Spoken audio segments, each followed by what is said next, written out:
On June 8th, congressional Democrats unveiled the Justice and Policing Act of 2020. So this is a sweeping police reform bill that covers everything from racial profiling to excesses by law enforcement. The bill seeks to ban chokeholds, carotid holds, no-knock warrants in drug cases. And obviously the federal government can't just swoop in and say, you can't do this, tell the police department you can't do this. But it does threaten to withhold some pretty important federal funding for departments that don't try to enact those changes.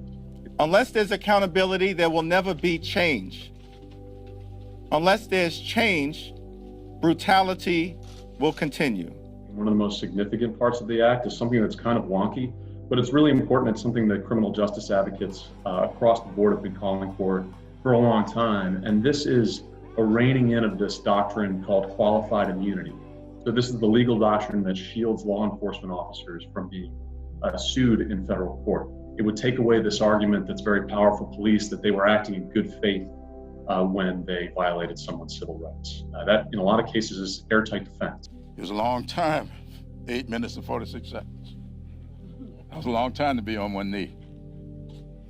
But for 244 years, there were plenty of knees on the necks of blacks who came to this country. Legislation also seeks to make lynching a federal crime. So this would hold anybody criminally liable who conspires to violate hate crime law. Just last week, in the year of our Lord 2020, we could not get an anti-lynching bill passed in the United States Senate. It also seeks to restrict or remove some of this military-grade equipment that departments got after 9/11. This bill also seeks to mandate a refined training approach for law enforcement. It gives the Justice Department civil rights investigators subpoena power when they're conducting these pattern and practice investigations. So these are investigations to see whether, was this misconduct the result of a few bad apples or was the whole tree rotten? Defund police is at the top of mind for a lot of lawmakers right now. I think they're clearly feeling the pressure.